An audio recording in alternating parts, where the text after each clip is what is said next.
नमस्कार दोस्तों, मैं हूं अंकित सैनी। आरएम एजुकेशन क्लासेस पर आपका स्वागत करता हूं, हार्दिक अभिनंदन करता हूं।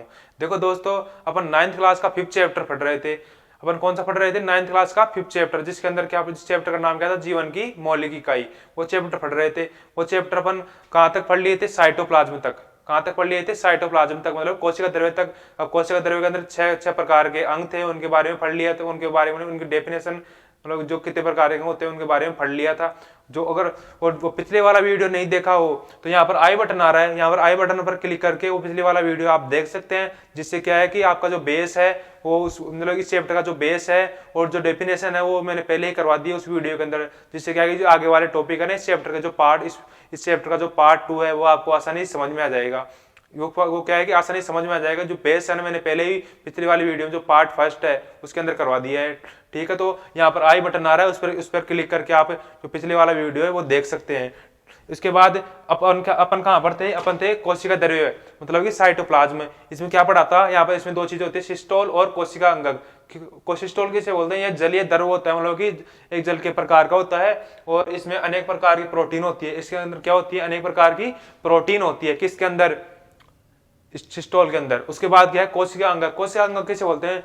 जो कोशिका है, कोशिका के अंग होते हैं। कोशिका अंग किसे बोलेंगे? जो कोशिका के अंग होते हैं। उसके बाद क्या है? जो कोशिका के लिए विभिन्न प्रकार के कार्य करते हैं। कोशिका अंग किसे बोलेंगे? जो जैसे हमारे शरीर के अंग है वो हमारे लिए अलग अलग प्रकार के कार्य करते हैं, ऐसे ही कोशिका के अंग होते हैं वो भी अलग अलग प्रकार के कार्य करते हैं। वो कौन कौन से अंग होते हैं? वो 6 प्रकार के अंग होते हैं। मेन मुख्य कौन से प्रकार के अंग होते हैं? 6 प्रकार के। कौन से? पहला है अंतःद्रव्य जालिका, दूसरा है गोल्जी उपकरण, तीसरा क्या है? तीसरा है लाइसोसोम। पहला अंतःद्रव्य जालिका, दूसरा गोल्जी उपकरण, तीसरा क्या है? लाइसोसोम। तीसरा क्या है? लाइसोसोम। अब चौथा क्या है? चौथा क्या है यहाँ पर? माइटोकॉन्ड्रिया। चौथा क्या है यहाँ पर? माइटोकॉन्ड्रिया। अब पांचवा क्या है यहाँ पर? प्लेस्टिड। पांचवा क्या है यहाँ पर? प्लेस्टिड। उसके बाद छठवा क्या है? रसदानिया। छठवा क्या है? रसदानिया। देखो अपन ने पहला कौन सा पढ़ा? पहला पढ़ा अंतःद्रव्य जालिका। इसको इंग्लिश में क्या बोलते हैं? Endoplasmic reticulum. इसको इंग्लिश में क्या बोलते हैं? Endoplasmic reticulum. और इसको शॉर्ट नाम क्या है इंग्लिश के अंदर? ER। ER का मतलब एंडोप्लाज्मिक रेटिकुलम। उसके बाद क्या है? ये गोल्जी उपकरण। गोल्जी उपकरण को क्या बोलते हैं इंग्लिश के अंदर? Golgi body.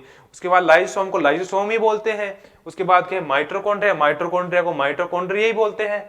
उसके बाद क्या है? प्लेस्टिड। प्लेस्टिड को प्लेस्टिड ही बोलते हैं। उसके बाद क्या है? रसदानिया। अब रसदानिया का दूसरा नाम एक और है, लवक। उसको इनको क्या बोलते हैं? लवक भी बोलते हैं। उसके बाद क्या है? अपन ने ये पिछली वीडियो में पढ़ लिया था। उसके बाद अब ये अंग, इनके नाम तो देख लिए, अब ये पाए कहाँ जाते हैं ये अभी डायग्राम से समझेंगे। उसके बाद क्या है? डायग्राम समझने के बाद इनकी डेफिनेशन क्या होती है वो एक एक करके पढ़ेंगे इनके बारे में। तो सबसे पहले क्या है? डायग्राम से पाए कहाँ जाते हैं वो समझते हैं। तो इधर देखो, डायग्राम देखो। सबसे पहले ये क्या है? मैंने बताई थी पहले, 2 प्रकार की कोशिकाएं होती है, एक तो पादप कोशिका, एक जंतु कोशिका, एक प्लांट सेल और एक एनिमल सेल। कौन सी प्रकार की? 2 प्रकार की कोशिकाएं कौन सी होती हैं? एक तो प्लांट सेल और एक क्या होती है? Animal cell. तो ये कौन सी सेल है? इधर देखो, ये प्लांट सेल है। मैंने कल ही बताया था प्लांट सेल के अंदर क्या होती है, मतलब कि जो एनिमल सेल होती है उसके अंदर कोशिका झिल्ली होती है। कोशिका झिल्ली को क्या बोला था? प्लाज्मा झिल्ली। तो एक प्लाज्मा झिल्ली और कोशिका झिल्ली, ये क्या है कि ये कोशिका झिल्ली है ना, जो एनिमल सेल के अंदर भी पाई जाती है, मतलब कि जंतु कोशिका के अंदर भी पाई जाती है और पादप कोशिका के अंदर भी पाई जाती है। लेकिन पादप कोशिका के अंदर एक परत और पाया जाता है जिसका नाम है कोशिका भित्ति। जो बाहरी, मतलब बाहरी परत होती है, सबसे बाहरी परत होती है, उसको क्या बोलते हैं? कोशिका भित्ति। ये केवल किसके अंदर पाई जाती है? ये पादप कोशिका के अंदर पाई जाती है, जंतु कोशिका के अंदर नहीं पाई जाती।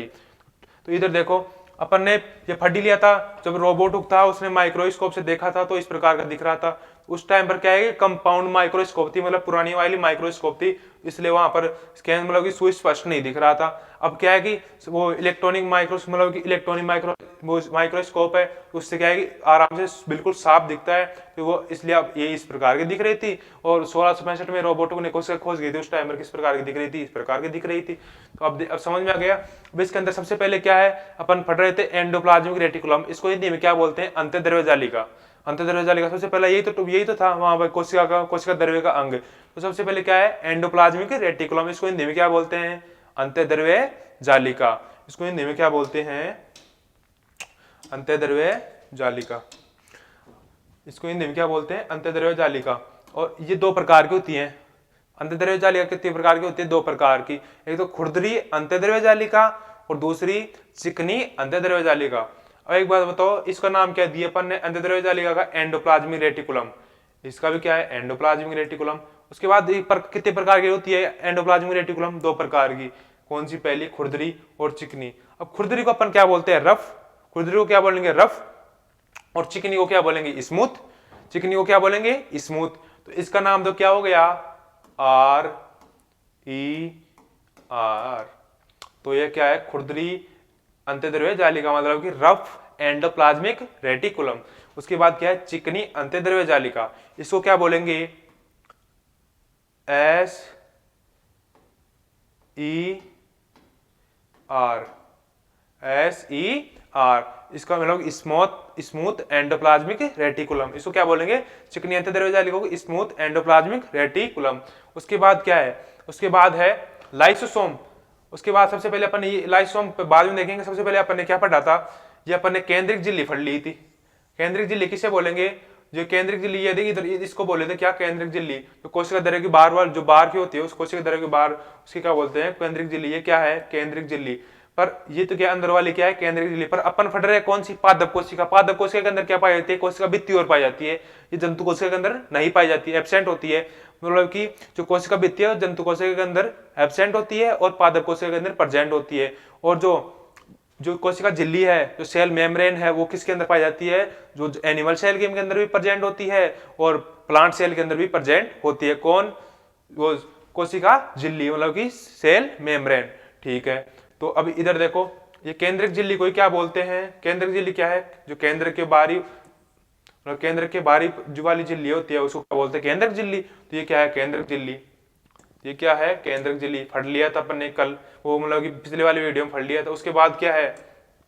केंद्रक किसे बोलेंगे? जो बीज के अंदर पाया जाता है उसे क्या बोलते हैं? केंद्रक। केंद्रक झिल्ली के जो अंदर पाया जाता है उसे क्या बोलते हैं? केंद्रक। ये मैंने पिछली वीडियो में बता दिया था। उसके बाद क्या है? प्लाज्मा झिल्ली। अब प्लाज्मा झिल्ली का दूसरा नाम क्या बताया था मैंने? कोशिका झिल्ली या प्लेज्मा झिल्ली या प्लाज्मा झिल्ली। इसके 3 नाम होते हैं। कौन से? कोशिका झिल्ली, प्लाज्मा झिल्ली या प्लेज्मा झिल्ली। तो ये क्या है? प्लेज्मा झिल्ली कौन सी होती है? कोशिका झिल्ली। जो मतलब कि इसके अंदर जो पादप कोशिका है ना, इसके अंदर जो अंदर वाली परत होती है उसको क्या बोलते हैं? प्लेज्मा झिल्ली या कोशिका झिल्ली। अब दूसरी होती है कोशिका भित्ति। ये बाहर वाली परत होती है।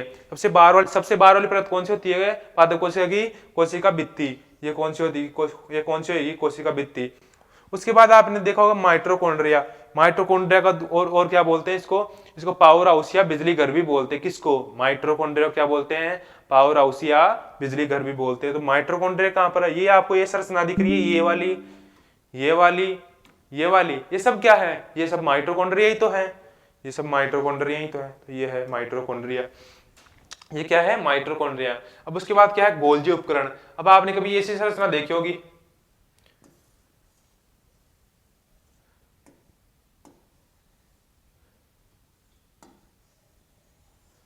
ऐसी संरचना देखी होगी आपने कभी?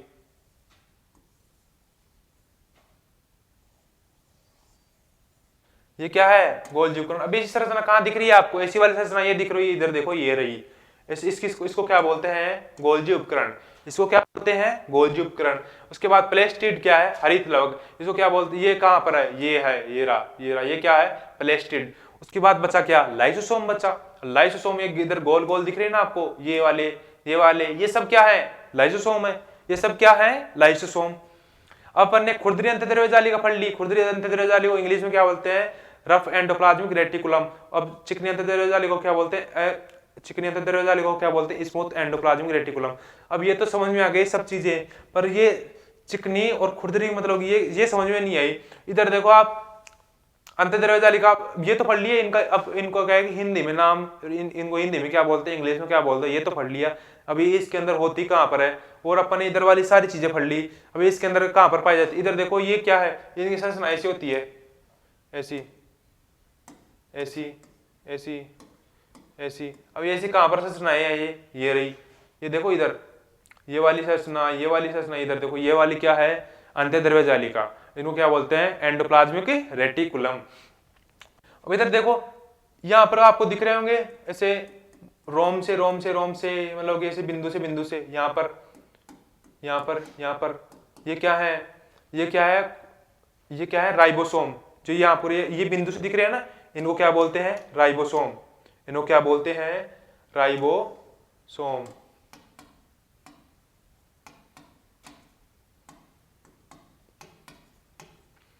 इनके ऊपर क्या होते हैं, राइबोसोम प्रेजेंट होते हैं। किनके ऊपर, जो खुरदरी अंतःद्रव्य जालिका होती है उनके ऊपर क्या होते हैं, राइबोसोम प्रेजेंट होते हैं। तभी तो ये छोटे छोटे बिंदु दिख रहे होंगे आपको, ये देखो ये वाले ब्लैक ब्लैक से दिख रहे हैं ना, ये क्या है, rough endoplasm, rough endoplasmic reticulum किसके कारण ये खुरदरी होती है, इन राइबोसोम के कारण। इनके ऊपर क्या है, राइबोसोम ज्यादा पाए जाते हैं। अब इधर देखो ये वाली है ना, ये इसके अंदर क्या है कि एक भी राइबोसोम बहुत कम है, यहाँ पर मतलब बहुत कम है या अनुपस्थित है। इसका मतलब क्या है कि जिसके ऊपर राइबोसोम नहीं होंगे, दाने से नहीं होंगे, वो क्या होगी, चिकनी होगी। सीधी सी बात है, वो क्या होगी, चिकनी होगी। चिकनी होगी तो इसको क्या बोलते हैं, स्मूथ एंडोप्लाज्मिक रेटिकुलम, और इसको क्या बोलते हैं, खुरदरी एंडोप्लाज्मिक रेटिकुलम। अब ये खुरदरी क्यों होती है, जिसके ऊपर राइबोसोम प्रेजेंट होंगे वो खुरदरी होगी, और जिसके अंदर राइबोसोम प्रेजेंट कम होंगे या एब्सेंट होंगे तो वो कौन सी होगी, स्मूथ होगी। तो ये वाली तो क्या है, स्मूथ, इसके ऊपर क्या एब्सेंट है या बहुत कम है, और इसके ऊपर राइबोसोम है, इसका मतलब क्या है, ये खुरदरी है या रफ है। रफ का मतलब क्या होता है, खुरदरी। अब इसके अंदर अपने खुरदरी अंतःद्रव्य जालिका फट चुके हैं, ये खुरदरी क्यों होती है, ये फट चुके हैं। चिकनी क्यों होती है, ये फट चुके हैं। उसके बाद लाइसोसोम कहाँ पाए जाते हैं, ये फट चुके हैं। प्लेस्टिड कहाँ पाए जाते हैं, ये फट चुके हैं। केंद्रक के बारे में पहले पढ़ लिया अपने पिछली वीडियो में, मैं फिर बता रहा हूँ। ये वीडियो नहीं देखा, मतलब पिछले वाला वीडियो नहीं देखा हो तो यहाँ पर आई बटन आ रहा है, यहाँ पर इस पर क्लिक करके आप पिछले वाला वीडियो देख सकते हैं। उसके बाद यहाँ पर गोल्जी उपकरण, ये भी आगे आएगा, इसको डिटेल में पढ़ेंगे। केंद्रक झिल्ली अपन ने पहले पढ़ लिए पिछले वीडियो में। उसके बाद प्लाज्मा झिल्ली फट चुके हैं, कोशिका भित्ति फट चुके हैं, माइटोकॉन्ड्रिया भी आगे पढ़ाऊंगा मैं अभी। माइटोकॉन्ड्रिया आपको क्या करूंगा, आगे पढ़ाऊंगा। बच्चे क्या है, रसदानी, रसदानी कहाँ पाई जाती है, यहाँ पर पाई जाती है। ये कोशिका के अंदर क्या होती है, छोटे आकार में पाई जाती है, और पादप कोशिका के अंदर क्या है, बड़े आकार में पाई जाती है। कौन, रसदानियां। उसके बाद प्लेस्टिड, ये भी आगे अभी आगे पढ़ेंगे डिटेल में। क्रोम लाइसोसोम क्या होते हैं, इनको भी आगे डिटेल में पढ़ेंगे। ठीक है, अब इनको क्या कहते हैं, डिटेल में पढ़ते हैं। सबसे इनके बाद क्या है कि अपन ने पादप कोशिका दो प्रकार, मतलब कि दो प्रकार की होती है। कौन सी, पादप कोशिका और जंतु कोशिका। तो अपन ने पादप कोशिका तो फट चुके हैं, अब कौन सी पढ़ेंगे, जंतु कोशिका। अब जंतु कोशिका में जाने से पहले मैं एक बार बता रहा हूँ आपको, क्या है कि जंतु कोशिका होती है, जंतु को ये कौन सी कोशिका है, ये पादप कोशिका। जंतु कोशिका होती है, उसके अंदर क्या होता है कि मैंने क्या बोला था, पादप कोशिका के अंदर कोशिका भित्ति प्रेजेंट होती है, बोला था नहीं बोला था। इसके अंदर मैंने क्या बताया, ये पादप कोशिका है, इसके अंदर क्या बताया कि कोशिका भित्ति प्रेजेंट होती है। इसके अंदर क्या होती है, कोशिका भित्ति प्रेजेंट होती है। पर जंतु कोशिका होती है, उसके अंदर ये कोशिका भित्ति एब्सेंट होती है। क्या होती है, जंतु कोशिका के अंदर कोशिका भित्ति एब्सेंट होती है। इसके अंदर क्या होती है, कोशिका भित्ति प्रेजेंट, और एनिमल सेल के अंदर क्या होता है, ये एब्सेंट होती है। कौन, कोशिका भित्ति, ये कोशिका भित्ति है ये, ठीक है, एब्सेंट होती है किनके अंदर, एनिमल सेल के अंदर। ठीक है, उसके बाद अब अपन पढ़ेंगे कौन सी, जंतु कोशिका। जंतु कोशिका के अंदर कोशिका भित्ति तो एब्सेंट होएगी, सीधी सी बात है, अपन ने पहले ही पढ़ लिया है। अब इधर देखो आप, खुरदरी अंतःद्रव्य जालिका, ये अपन ने पढ़ चुके, क्योंकि ये किसके कारण होती है, राइबोसोम के कारण होती है। उसके बाद ये खुरदरी अंतःद्रव्य जालिका है ना, ये किसके कारण होती है, राइबोसोम के कारण। ये किसके कारण होती है, राइबोसोम के कारण होती है। कौन, खुरदरी अंतःद्रव्य जालिका किसके कारण होती है, राइबोसोम के कारण। ये खुरदरी है कि नहीं है, यहाँ पर क्या है, चिकनी अंतःद्रव्य जालिका। ये क्या है, चिकनी अंतःद्रव्य जालिका। ये किसके कारण होती है, ये चिकनी अंतःद्रव्य जालिका, जिसके अंदर राइबोसोम अनुपस्थित हो या फिर एब्सेंट हो, तो किसके कारण होती है, वो चिकनी अंतःद्रव्य जालिका के अंदर राइबोसोम अनुपस्थित। तो ये क्या है, चिकनी है, तो ये मतलब इसके अंदर राइबोसोम क्या है, एब्सेंट है, इसलिए क्या है, चिकनी है, स्मूथ है। और ये जिसके अंदर राइबोसोम क्या है, प्रेजेंट हो, ये प्रेजेंट है ना, ये आपको दिख रहे हैं ना, ये बूंद के आकार कैसे, ये क्या है, खुरदरी अंतःद्रव्य जालिका। उसके बाद क्या है, अपन जंतु कोशिका पढ़ रहे हैं, इसके अंदर कोशिका भित्ति तो पाई नहीं जाएगी, इसके अंदर तो एक ही झिल्ली पाई जाती है, जिसका नाम क्या है, कोशिका झिल्ली या प्लाज्मा झिल्ली। उसके बाद केंद्रक कहाँ पाया जाता है, ये बीचों बीच ये केंद्रक पाया जाता है। उसके बाद क्या है, केंद्रक झिल्ली, जो केंद्र के ऊपर झिल्ली पाई जाती है उसको क्या बोलते हैं, केंद्रक झिल्ली, ये वाली, ये क्या है, केंद्रक झिल्ली। उसके बाद क्या है, माइटोकॉन्ड्रिया। माइटोकॉन्ड्रिया की संरचना कैसी होती है, ऐसी। माइटोकॉन्ड्रिया की संरचना कैसी होती है, ऐसी। और ये आकार के अंदर कैसी होती है, ऐसी, ऐसी माइटोकॉन्ड्रिया की संरचना होती है, ऐसी ऐसी। ये क्या है, माइटोकॉन्ड्रिया। ये संरचना कहाँ दिख रही है आपको, ये रही, ये रही, ये तो क्या है, माइटोकॉन्ड्रिया। ये वाली संरचना, ये वाली संरचना, ये वाली संरचना, ये जितनी भी, ये तीनों संरचनाएं, ये क्या है, माइटोकॉन्ड्रिया। ये क्या है, माइटोकॉन्ड्रिया। उसके बाद ये गोल्जी उपकरण। गोल्जी उपकरण की संरचना मैंने पहले बताई थी, किसके अंदर, पादप कोशिका के अंदर की, ऐसे इस प्रकार की दिखती है, इस प्रकार की, इस प्रकार की, ये ऐसी, इस प्रकार की दिखती है। ये कौन सी है, ये रही, ये क्या है, गोल्जी उपकरण, ये क्या है, गोल्जी उपकरण। उसके बाद लाइसोसोम, ये क्या है, लाइसोसोम है। उसके बाद प्लाज्मा झिल्ली, प्लाज्मा झिल्ली को क्या बोलते हैं, ये रही प्लाज्मा झिल्ली, इसको क्या बोलते हैं, कोशिका झिल्ली, ये क्या है, प्लाज्मा झिल्ली।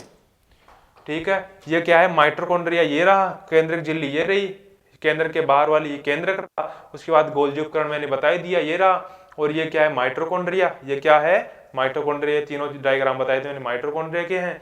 और उसके बाद प्लाज्मा झिल्ली, जो इस प्लाज्मा झिल्ली को क्या बोलते हैं, कोशिका झिल्ली, ये कोशिका झिल्ली है। उसके बाद ये लाइसोम मैंने बता दिए, गोल गोल क्या है, लाइसोम। ये खुरदरी क्यों थी, जो खुरदरी होगी उसके ऊपर राइबोसोम प्रेजेंट होंगे, और जो चिकनी होगी उसके ऊपर राइबोसोम अनुपस्थित होंगे या कम पाए जाएंगे। समझ में आ गया नहीं यहाँ तक। उसके बाद देखते हैं, उसके बाद क्या है, अब मैंने क्या है कि अभी तो क्या था कि इधर शो नहीं कर रखे थे ये कौन सा है, अब मैंने शो कर रखे हैं, आप स्क्रीनशॉट ले सकते हैं, आप इसका स्क्रीनशॉट ले सकते हैं कि आपको क्या है नोट्स लिखने में अभी क्या है वीडियो पॉज नहीं करना पड़ेगा, इसलिए आप स्क्रीनशॉट ले सकते हैं। मैं थोड़ा साइड में जाता हूँ, अभी सबके यहाँ पर मैंने तीर लगा रखे हैं, तो आप देख लीजिए कौन सी कोशिका है, ये पादप कोशिका, तो आप इसका एक बार स्क्रीनशॉट ले सकते हैं, ये लो। और उसके बाद क्या है, अब मैंने यहाँ पर लगा रखा है खुरदरी अंतर्द्रव्य जालिका ये है, चिकनी अंतर्द्रव्य जालिका ये है, उसके बाद राइबोसोम, ये लाइसोसोम ये है, और ये प्लेस्टिड है, ये क्या है, केंद्रक है।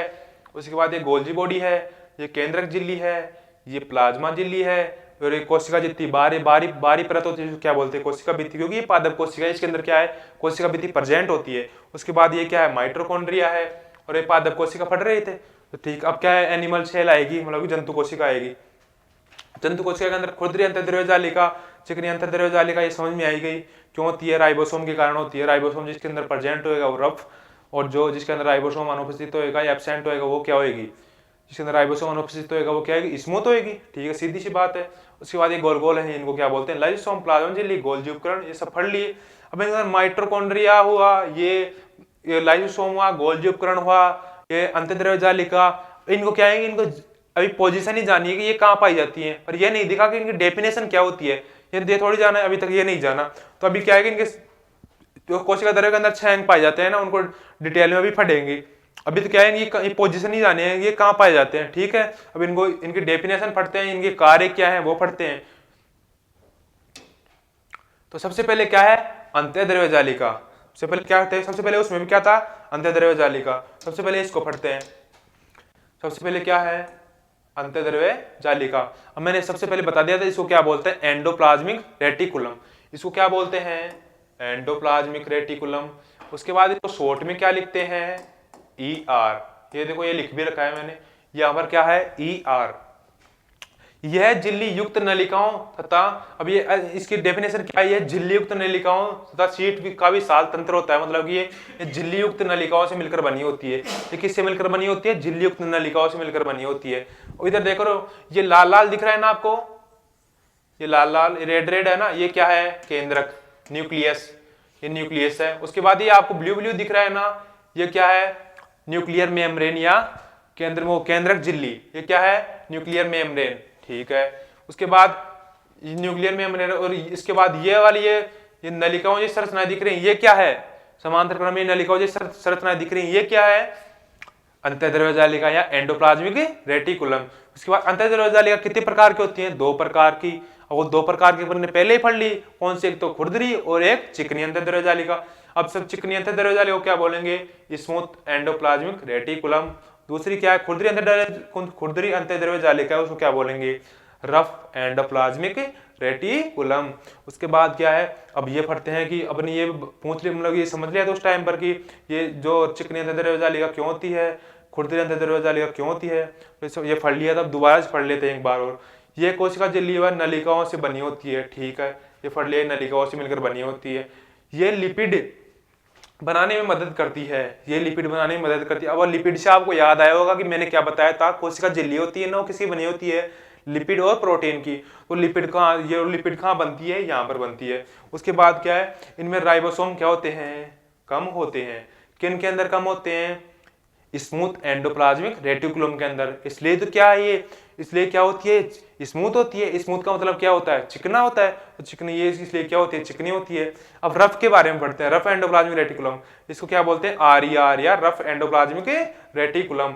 इसके अंदर क्या होंगे, राइबोसोम ज्यादा होंगे, इसलिए तो क्या ये खुरदरी होगी। अब इसको एक बार देख लेते हैं। ये सिस्टर्नी व नलिकाओं से बनी होती है, ठीक है। उसके बाद ये प्रोटीन संश्लेषण में सहायता करती है, मतलब ये प्रोटीन का निर्माण करती है। तो कौन क्यों, मतलब प्रोटीन संश्लेषण क्या करती है, सहायता करती है। और इनके अंदर राइबोसोम क्या होते हैं, अधिक होते हैं। अपन ने पढ़ा था जो कोशिका झिल्ली होते हैं किसकी बनी होती है, लिपिड और प्रोटीन की। वो कहाँ बनती है, वो यहाँ पर बनती है। वो जो खुरदरी अंतःद्रव्य जालिका है, इसके अंदर राइबोसोम ज्यादा है, तो ये किसका निर्माण करते हैं, ये प्रोटीन में सहायता करती है। और ये वो किसका निर्माण करते हैं, प्रोटीन का निर्माण करते हैं। और यहाँ पर किसका निर्माण होता है, लिपिड का। ये किसका निर्माण होता है, लिपिड का। ये एग्जाम की दृष्टि से दोनों बहुत इंपॉर्टेंट है। ये कई बार एग्जाम पूछ लेता है कि जो कोशिका झिल्ली है वो किसकी बनी होती है, लिपिड और प्रोटीन की बनी होती है। ऐसे ही कोशिका भित्ति किसकी बनी होती है, वो सेल्यूलोज की बनी होती है। किसकी बनी होती है, सेल्यूलोज की। अब इधर देखो, अपन ने पढ़ लिया, उसके बाद ये समझ लिया। अब इसके आगे देखते हैं दूसरा। अब पहले दूसरा देखने से पहले इसके वर्क, मतलब इसके कार्य क्या क्या है, किसके, अंतःद्रव्य जालिका एंडोप्लाज्मिक रेटिकुलम के क्या है, कार्य क्या क्या है वो देखेंगे। यह कोशिका द्रव्य तथा केंद्र के बीच का परिवहन करते हैं। मतलब कि ये है कि जो यह कोशिका द्रव्य तथा केंद्र के बीच का परिवहन करती है। मतलब यह है कि जो कोशिका द्रव्य के अंदर जितना भी जो भी कुछ बनता है उसका आवागमन कौन करवाते हैं, मतलब उसको ले जाने और लाने कार्य कौन करती है, अंतःद्रव्य जालिका। कौन करती है, अंतःद्रव्य जालिका। ले जाने लाने कार्य कौन करती है, अंतःद्रव्य जालिका करती है। उसके बाद क्या है, ये कोशिका द्रव्य में केंद्र के बीच का परिवहन करती है। मतलब परिवहन करती है, परिवहन का मतलब ले जाने लाने कार्य करे, उसे क्या बोलते हैं, मतलब जो ही क्या है, परिवहन है। यह जैव रासायनिक क्रियाओं के लिए स्थान उपलब्ध कराती है। जितनी भी जैव रासायनिक क्रिया होती है वो कहाँ होती है, अंतःद्रव्य जालिका के अंदर। जैव रासायनिक क्रिया कहाँ होती है, अंतःद्रव्य जालिका के अंदर, ठीक है। उसके बाद क्या, ये वसा, स्टेरॉइड और कोलेस्ट्रॉल का पाचन में मदद करती है। मतलब इनको अपघटित करती है, कौन, अंतःद्रव्य जालिका, मतलब इनका पाचन कर देती है। तो ये और ये तीनों चीजें क्या है, हानिकारक हैं। वसा क्या बोलते हैं, फैट, स्टेरॉइड, ये कोलेस्ट्रॉल, ये कोलेस्ट्रॉल ज्यादा मतलब कि फैटी एसिड, फैट की चीजें खाने से बढ़ता है, चिंता से ये कोलेस्ट्रॉल की वृद्धि हो जाती है। और इनको क्या करता है, ये पाचन करती है, कौन, अंतःद्रव्य जालिका, ठीक है। उसके बाद ये समझ में आएगी आपको, ये समझ में आएगी, ये समझ में आएगा। आप चौथा पॉइंट देखते हैं। यह कोशिका में विष तथा दबाव को खत्म करने का कार्य करता है। कोशिका के अंदर जो भी विष होता है, जो भी जहर होता है, उसको, जो खराब दवाई होती है, उसको नष्ट खत्म करने का कार्य करती है, कौन, अंतःद्रव्य जालिका, ठीक है। उसके बाद ये इसके अंदर ये चार ही मुख्य बिंदु थे, वो अपन ने पढ़ लिए। चार क्या थे, मुख्य बिंदु थे, वो अपन ने पढ़ लिए। उसके बाद क्या है, यहाँ पर कुछ दो लाइनें और दे रखी है। या क्या है कि दो लाइनें और दे रखी। अब इनको पढ़ते हैं। कुछ प्रोटीन और लिपिड से कोशिका झिल्ली का निर्माण होता है। अब अपन ने पढ़ लिया कि कोशिका झिल्ली का निर्माण कहाँ होता है, अंतःद्रव्य जालिका के अंदर। मतलब उसका कोशिका झिल्ली का निर्माण, मतलब कि प्रोटीन और लिपिड का निर्माण कहाँ होता है, प्रोटीन और लिपिड का निर्माण कोशिका झिल्ली का निर्माण होता है। प्रोटीन और लिपिड से किसका निर्माण होता है, कोशिका झिल्ली का। मतलब और प्रोटीन और लिपिड बनती कहाँ है, अंतःद्रव्य जालिका के अंदर। अंतःद्रव्य जालिका के अंदर प्रोटीन और लिपिड का निर्माण होता है, ठीक है। वो अपने पीछे अभी पढ़ लिया। इस निर्माण की प्रक्रिया को क्या बोलते हैं, बायोजेनेसिस। मतलब कि कुछ प्रोटीन और लिपिड कोशिका झिल्ली का निर्माण करते हैं। जब कोशिका झिल्ली का निर्माण करते हैं, इसी प्रक्रिया को क्या बोलते हैं, बायोजेनेसिस। ये पूछ सकता है एग्जाम के अंदर, ये भी क्या है, काफी इंपॉर्टेंट है।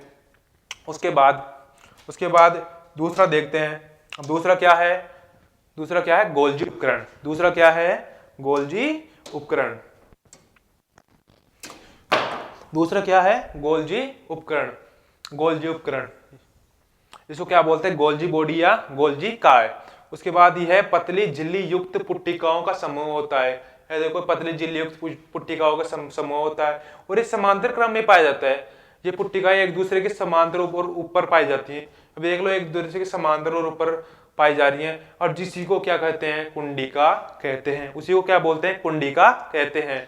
और अब इनके वर्क क्या है, किसके, गोल्जी बॉडी वर्क क्या है, कार्य। ये ईआर में संश्लेषित पदार्थ को पैक करता है।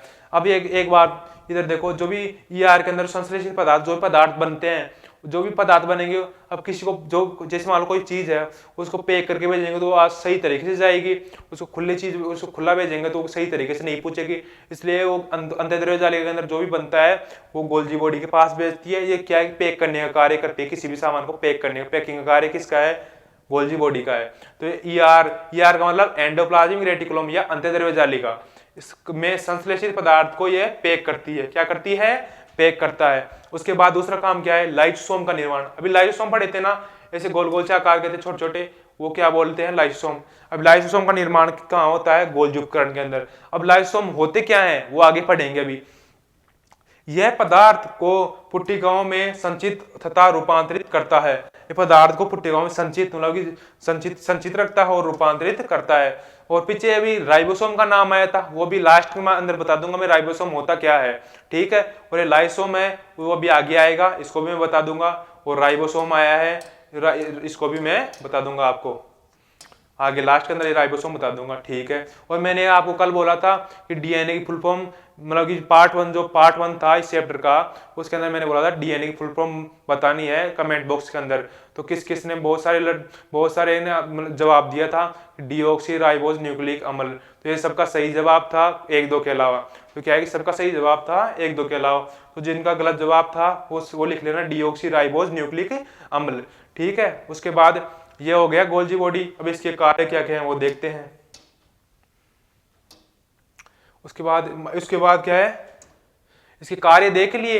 इसकी गोल्जी बॉडी की प्रकाश संश्लेषित पदार्थ को पैक करता है, इसके कार्य देख लिए। अब तीसरे नंबर पर क्या आता है, माइटोकॉन्ड्रिया। तीसरे नंबर पर क्या आता है, माइटोकॉन्ड्रिया। अब माइटोकॉन्ड्रिया क्या बोलते हैं, पावर हाउस या बिजली घर। पावर हाउस या बिजली घर, इसको क्या बोलते हैं, पावर हाउस या बिजली घर। किसको बोलते हैं पावर हाउस या बिजली घर, माइटोकॉन्ड्रिया को। यह केवल यूकेरियोटिक कोशिकाओं में ही उपस्थित होता है। कौन यूकेरियोटिक कोशिकाओं में उपस्थित होता है, माइटोकॉन्ड्रिया। अब ये मत बोलना कि यूकेरियोटिक कोशिकाएं क्या होती हैं, मैंने पार्ट 1 के अंदर पढ़ा दिया है यूकेरियोटिक कोशिकाएं क्या होती हैं और प्रोकैरियोटिक कोशिकाएं क्या होती हैं, ठीक है। उसके बाद यह दोहरी झिल्ली युक्त, यह दोहरी झिल्ली से बना होता है। ये क्या होता है, दोहरी झिल्ली से बना होता है। कौन, माइटोकॉन्ड्रिया, मतलब दो परतों वाली झिल्ली से बना होता है। बाहरी झिल्ली छिद्रित होती है, बाहरी झिल्ली छिद्रित होती है और भीतरी झिल्ली वलित होती है। ये देखो सफेद सफेद से दिख रही है ना, ये क्या है, भीतरी झिल्ली। ये क्या है, वलित है कि नहीं है, वलित है। उसके बाद यहां पर क्या है, बाहरी झिल्ली छिद्रित होती है। ये देखो छोटे छोटे दिख रहे हैं ना, ये क्या है, छिद्र है। तो ये बाहरी झिल्ली क्या है, छिद्रित होती है, ठीक है। और ये केवल यूकेरियोटिक कोशिकाओं में उपस्थित है। दोहरी झिल्ली है एक ये। उसके बाद भीतरी झिल्ली कौन सी है, ये वाली अंदर वाली जो सफेद सफेद दिख रही है वो क्या है, भीतरी झिल्ली है। उसके बाद बाहरी झिल्ली कौन सी है, जो छेद वाली जो बाहर में छिद्र पाए जा रहे हैं वो है। और राइबोसोम, राइबोसोम अपन ने पहले पढ़ लिया, पर ये क्या है, माइटोकॉन्ड्रिया के अंदर खुद के राइबोसोम होते हैं, खुद का डीएनए होता है। अब सर डीएनए कहाँ पाया जाता है इसके अंदर, ये आपको इधर दिख रहा होगा ऐसे ऐसे, यहाँ पर दिख रहा होगा। तो ये क्या है, डीएनए। ये क्या है, माइटोकॉन्ड्रिया खुद का डीएनए होता है। अब आपको ये बोलोगे कि राइबोसोम कहाँ है सर, अब आपको ये पीले पीले से येलो कलर के से दिख रहे हैं ना, ये क्या है, राइबोसोम। ये क्या है, राइबोसोम। अब आपको आप ये सोच रहे हो कि सर राइबोसोम होता क्या है, वो लास्ट के अंदर मैं बता दूंगा आराम से, राइबोसोम होता क्या है तब समझ में आ जाएगा। पर आप एक बार समझ लो कि इसके अंदर माइटोकॉन्ड्रिया के अंदर क्या होते हैं, खुद के राइबोसोम पाए जाते हैं। उसके बाद इसके अंदर सब सामान जो भी चीजें वो पढ़ ली। उसके बाद क्या है, उसके बाद इसके वर्क क्या है, इसके कार्य क्या है माइटोकॉन्ड्रिया के। इसका मुख्य कार्य क्या है, एटीपी को जमा करना, एटीपी के रूप में जमा करना। इसका मुख्य कार्य क्या है, एटीपी को के रूप में जमा करना। एटीपी का फुल फॉर्म क्या होता है, एडिनोसिन ट्राईफॉस्फेट। एटीपी का फुल फॉर्म क्या होता है, एडिनोसिन ट्राईफॉस्फेट। उसके बाद दूसरा कार्य क्या है, माइटोकॉन्ड्रिया अपना डीएनए, और माइटोकॉन्ड्रिया क्या होता है, अपना डीएनए होता है और अपना राइबोसोम होता है। इसका क्या होता है, माइटोकॉन्ड्रिया का अपना डीएनए होता है और अपना राइबोसोम होता है। उसके बाद क्या है, उसके बाद है 5वां है प्लेस्टिड या लवक। इसको प्लेस्टिड को क्या बोलते हैं, लवक। यह केवल पादप कोशिकाओं में ही होते हैं। ये केवल किसके अंदर होते हैं, पादप कोशिकाओं के अंदर। ये एनिमल सेल के अंदर क्या होते हैं, एब्सेंट होते हैं। कौन, प्लेस्टिड या लवक। उसके बाद क्या है, इनका अपना डीएनए और राइबोसोम होते हैं। जैसे माइटोकॉन्ड्रिया के अंदर अपने राइबोसोम और डीएनए होते थे, वैसे ही इनके अंदर क्या होते हैं, अपने राइबोसोम और अपने क्या होते हैं, डीएनए होता है। उसके बाद दूसरा पॉइंट, राइबोसोम होते हैं। प्लेस्टिड कितने प्रकार के होते हैं, 3 प्रकार के होते हैं। इनके टाइप कितने हैं, 3 टाइप है। कौन कौन से, ल्यूकोप्लास्ट, क्रोमोप्लास्ट और क्लोरोप्लास्ट। ल्यूकोप्लास्ट किसे बोलते हैं, ये सफेद रंग के होते हैं। कौन से कलर के होते हैं, व्हाइट कलर के होते हैं, ठीक है। उसके बाद ये जमीन के नीचे वाली कोशिकाओं में पाए जाते हैं। अब जमीन के नीचे वाली कोशिकाएं कौन सी होती हैं? ऐसे तो है नहीं कि पेड़ पौधे की कोशिका, जो पेड़ के अंदर जो पत्तियां हैं वो जमीन के नीचे वाली कोशिकाएं होती है, वो तो होती नहीं है। जमीन के नीचे पेड़ मतलब पेड़ की कौन सी कोशिकाएं पाई जाती है? जड़ वाली कोशिकाएं, वो क्या है? जमीन के नीचे पाई जाती है। थोड़ी पत्ती वाली कोशिकाएं जमीन के नीचे पाई जाती है, नहीं। तो कौन सी कोशिकाएं पाई जाती है पेड़ के नीचे? जड़ वाली, ठीक है। तो जमीन के नीचे वाली कोशिकाएं पाई जाती है, और ये कौन सी कलर की होती है? सफेद रंग की होती है। उसे क्या बोलते हैं? ल्यूकोप्लास्ट, ठीक है। अब क्रोमोप्लास्ट से बोलेंगे, ये लाल और भूरे रंग की होती है, और ये कहाँ पाई जाती है? तना की कोशिकाओं में पाई जाती है। किसके अंदर? तने की कोशिकाएं होती है ना, उनके अंदर पाई जाती है। इनका कलर कौन सा होता है? लाल और भूरे रंग का, ठीक है। उसे क्या बोलते हैं? क्रोमोप्लास्ट, ठीक है। उसके बाद लास्ट बच्चा कौन सा? क्लोरोप्लास्ट। जो पत्तियों का हरा रंग होता है वो भी इसके कारण होता है। ये हरे रंग के होते हैं, और ऊपरी कोशिकाओं में होते हैं। जो पेड़ पौधे की, जो पेड़ के अंदर जो टहनियों पत्तियां होती हैं, उनके अंदर क्या होता है? क्लोरोप्लास्ट होता है, ठीक है। ये समझ में आ गया, ठीक। इसके आगे क्या है? इसके आगे है ये प्लेस्टिड होता है, ये लौह होता है। उसके क्या है? कार्य, वर्क। इसके वर्क क्या क्या है? क्रोमोप्लास्ट और क्लोरोप्लास्ट, क्रोमोप्लास्ट और क्लोरोप्लास्ट, ये दोनों के एक कार्य, इनके कार्य क्या है? ये सूर्य तथा CO2 क्या बोलते हैं? कार्बन डाइऑक्साइड की उपस्थिति में प्रकाश संश्लेषण की प्रक्रिया से क्या होते हैं? भोजन का क्या करते हैं? फॉर्मेशन करते हैं। फॉर्मेशन का मतलब निर्माण करते हैं। भोजन क्या करते हैं? फॉर्मेशन करते हैं। फॉर्मेशन का मतलब निर्माण करना, ठीक है। उसके बाद ये सूर्य तथा कार्बन डाइऑक्साइड की उपस्थिति में प्रकाश संश्लेषण कर क्या करते हैं? प्रकाश संश्लेषण की प्रक्रिया कर क्या करते हैं? भोजन का निर्माण करते हैं। किसकी उपस्थिति में? इधर देखो, सूर्य तथा कार्बन डाइऑक्साइड की उपस्थिति में, कार्बन डाइऑक्साइड की उपस्थिति में प्रकाश संश्लेषण कर प्रकाश संश्लेषण की प्रक्रिया कर भोजन का निर्माण करते हैं, ठीक है। उसके बाद ये दोनों तो पढ़ लिए। उसके बाद क्या बचा? ल्यूकोप्लास्ट। ल्यूकोप्लास्ट है, ये प्रोटीन तेल वसा का क्या करता है? भंडारण करता है या संग्रहण करता है, ठीक है। अब आपको प्लेस्टिड के कार्य समझ में आ गए, ठीक है। अब क्या है? रसदानियां। अब रसदानियां मैंने क्या बोली थी? मैंने बताया था रसदानियां ठोस। अब ये रसदानियां होती है, इनका दूसरा नाम एक और होता है, क्या है? रिक्तिका। इनको रिक्तिका भी बोलते हैं। किसको? रसदानियां को, ठीक है। अब इनकी डेफिनेशन पढ़ते हैं। रसदानियां ठोस व तरल पदार्थों की संग्राहक थैलियां होती हैं। रसदानियां क्या होती है? ठोस व तरल पदार्थों क्या होती है? संग्राहक थैलियां होती हैं। इनका आकार पादप कोशिकाओं में बड़ा और जंतु कोशिकाओं में क्या होता है? छोटा होता है। किनका? रसदानिया का। पादप कोशिका के अंदर क्या होता है? पादप कोशिका के अंदर बड़ा, और जंतु कोशिका के अंदर क्या होता है? छोटा। मैंने ये पहले ही बताया था, ठीक है, अभी थोड़ी देर पहले। उसके बाद क्या है? यह कोशिका जीव जैसे अमीबा की रसदानी खाद्य पदार्थ का संग्रह करती है। ये एक कोशिका जीव है जैसे अमीबा, वो रसदानी खाद्य पदार्थ क्या करती है? एक कोशिका जीव में अमीबा होती है, वो एक एग्जाम्पल है अमीबा। एक कोशिका जीव का वो खाद्य पदार्थ संग्रह कौन करती है? रसदानी करती है, ठीक है। उसके बाद इसके वर्क क्या है? कार्य क्या है? यह विभिन्न पदार्थों के संग्रह का कार्य करती है। मतलब कि ये विभिन्न पदार्थों का संग्रह करती है। किन किन का करती है? जैसे अमीनो अम्ल हुआ, अमीनो एसिड हुआ, जैसे शर्करा हुई, कार्बनिक अम्ल हुआ, प्रोटीन हुई, इनका क्या करती है? संग्रह करती है। कौन करती है? रसदानियां करती है, ठीक है। उसके बाद कोशिका को कठोरता प्रदान करना कौन किसका कार्य है? रसदानियां का, ठीक है। अतिरिक्त जल तथा अपशिष्ट पदार्थों को कोशिका से बाहर करना किसका कार्य है? अपशिष्ट पदार्थ है, अतिरिक्त जल है, उनको कोशिका से बाहर करना किसका कार्य है? रसदानियां का।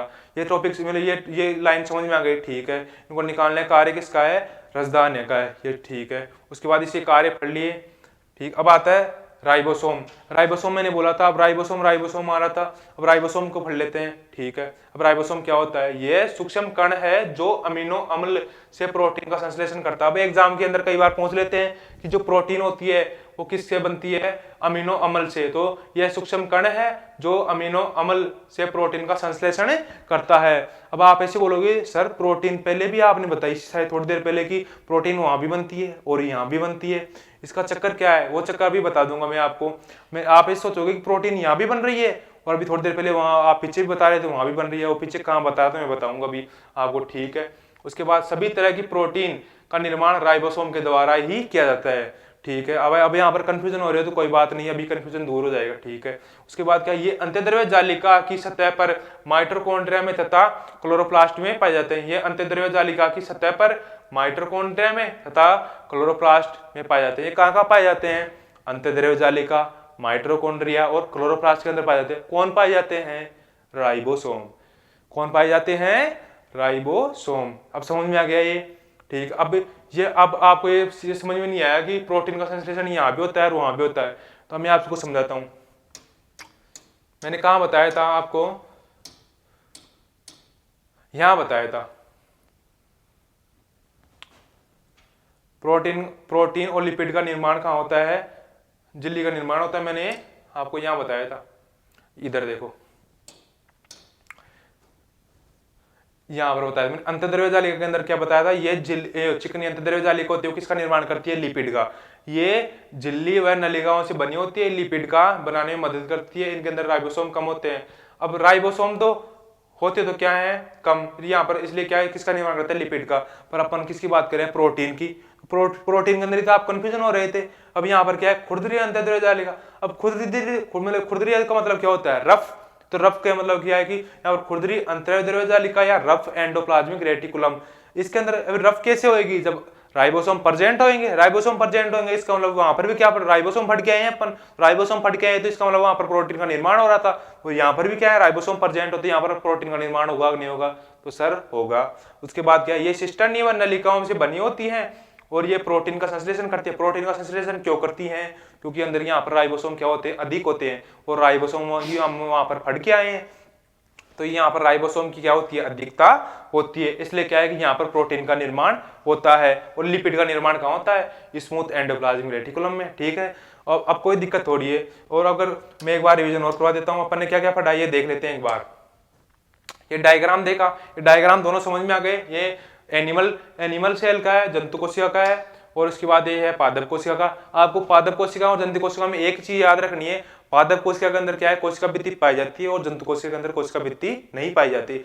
और कोशिका झिल्ली है वो जंतु कोशिका के अंदर भी पाई जाती है और पादप कोशिका के अंदर भी पाई जाती है। ठीक है, उसके बाद ये डायग्राम देख लिए। डायग्राम किसके देखे थे अपन ने? शुरू में स्टार्ट कहां से किया था? यहाँ से क्या था? कोशिका द्रव्य के जितने भी अंग थे वो कहाँ पाए जाते हैं, उनकी पोजीशन क्या है वो देख ली डायग्राम के थ्रू। उसके बाद इनकी डेफिनेशन क्या है, इनके वर्क क्या है, कार्य क्या है, वो अपन ने पढ़े। तो वो कौन कौन से पढ़े थे? वो सबसे पहले अंतर्द्रव्य जालिका पढ़ लिया था। इनके दो प्रकार के होते हैं, चिकनी और खुरदरी। ये अभी अपन ने पढ़ लिया इनके बारे में। ठीक है, उसके बाद क्या है? अंतर्द्रव्य जालिका है, उसके कार्य हैं वो पढ़ लिए थे। और यहाँ पर पढ़ लिया था प्रोटीन और लिपिड कोशिका झिल्ली का निर्माण किया जाता है। वो निर्माण किया जाता है, जो इस निर्माण की प्रक्रिया क्या बोलते हैं? बायोजेनेसिस। ये एग्जाम के अंदर ही पूछ लेता है। ठीक है, इसको ध्यान रखना। इसके बाद क्या है? गोल्जी उपकरण। गोल्जी उपकरण मैंने बता दिया, पतली एक पुट्टिका झिल्ली होती है, पुट्टिका एक दूसरे के समांतर होते हैं, जिसे कुंडिका कहते हैं, ये बता दिया था। उसके बाद इनके वर्क पढ़ ही लेना आप। लाइसोम का निर्माण भी कहाँ होता है? लाइसोम का निर्माण कहाँ होता है? इसके अंदर गोल्जी उपकरण के अंदर, गोल्जी बॉडी के अंदर क्या होता है? लाइसोम का। लाइसोम क्या होता है वो अपन ने आगे पढ़ लिया था। अब इसके बाद क्या है? माइटोकॉन्ड्रिया, इनको पावर हाउस या बिजली घर पूछते हैं, बिजली घर बोलते हैं। अब सीधा क्वेश्चन आ जाता है, पावर हाउस या बिजली घर किसको बोलते हैं? माइटोकॉन्ड्रिया को बोलते हैं। ठीक है, किसके अंदर? ये वैसे पूछ रहे थे, माइटोकॉन्ड्रिया यूकेरियोटिक कोशिका के अंदर प्रेजेंट होता है या प्रोकैरियोटिक के अंदर? ये यूकेरियोटिक कोशिकाओं में ही उपस्थित हुआ है। ठीक है, उसके बाद इसके अंदर खुद का डीएनए होता है, खुद के ही राइबोसोम होते हैं।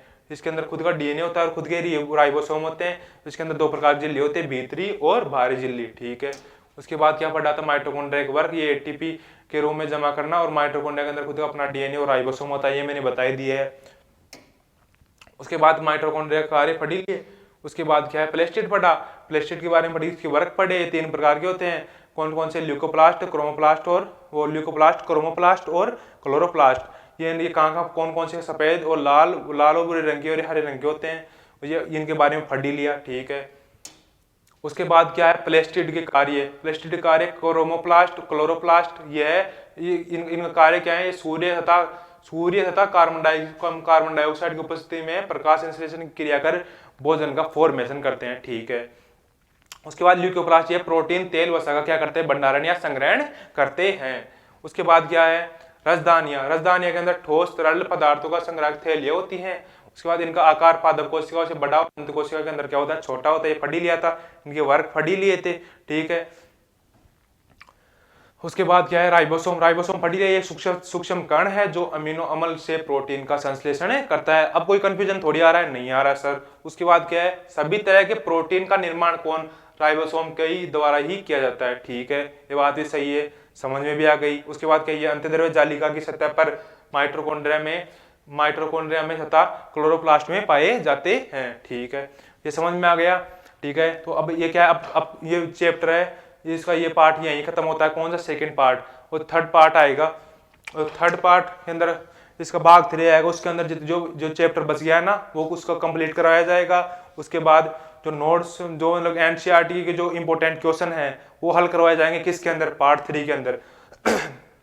पार्ट 3 के अंदर ये चैप्टर पूरा हो जाएगा। ठीक है, और जो आपको एनसीईआरटी के इंपॉर्टेंट क्वेश्चन चाहिए, नोट्स चाहिए, तो क्या है कि आप हमारे टेलीग्राम चैनल को ज्वाइन कर सकते हैं, जिसका नाम क्या है, RM एजुकेशन क्लासेज। जिसका नाम क्या है, RM एजुकेशन क्लासेज। जिसका नाम क्या है, RM एजुकेशन क्लासेज। किसका नाम है, टेलीग्राम चैनल का। इस पर क्या मिलेंगे आपको, क्या उपलब्ध कराए जाएंगे, नोट्स और इंपॉर्टेंट क्वेश्चन होते हैं वो किस चैप्टर के, 5 चैप्टर के, जिसका नाम क्या है, जीवन की मौलिक इकाई। उस जैसे जैसे मैं मतलब चैप्टर पढ़ाता जाऊंगा वैसे वैसे उसके अंदर नोट्स डाले जाएंगे। ठीक है, अगर ये एक चैप्टर आपको पूरा मतलब जितना पढ़ा है उतना समझ में आ गया हो तो अपने दोस्तों को भी क्या करना है, इसको शेयर करना है। किसको, इस चैप्टर को क्या करना है, शेयर करना है। ठीक है, और इस वीडियो में दी गई जानकारी आपको अच्छी लगी हो या कोई आपको अच्छी लगी हो तो कमेंट करके बताए। और आप अगर कोई क्वेश्चन समझ में नहीं आया हो, कोई टॉपिक समझ में नहीं आए हो, तो आपको कोई क्वेश्चन उठ रहा हो दिमाग के अंदर, तो आप कमेंट में लिख सकते हैं, मैं उसका जवाब जरूर दूंगा आपको। ठीक है, तो आप क्या कहें, कमेंट के अंदर कोई भी क्वेश्चन हो आपका, उसका आंसर आपको नहीं आ रहा हो तो आप क्या करते हो, कमेंट कर सकते हो, जिससे क्या मैं उसका आंसर दे दूंगा। ठीक है, तो आज के लिए इतना ही। तो इस वीडियो में दी गई जानकारी आपको अच्छी लगी हो तो मेरे इस चैनल को लाइक करें, शेयर करें, सब्सक्राइब करें और बेल आइकन को जरूर प्रेस करें, जिससे आ गया कि आपको सबसे पहले जो सब वीडियो का नोटिफिकेशन है वो आपके पास आ जाएगा। जिससे नॉलेजफुल वीडियो आपको मिलती रहेगी। धन्यवाद दोस्तों, जय हिंद।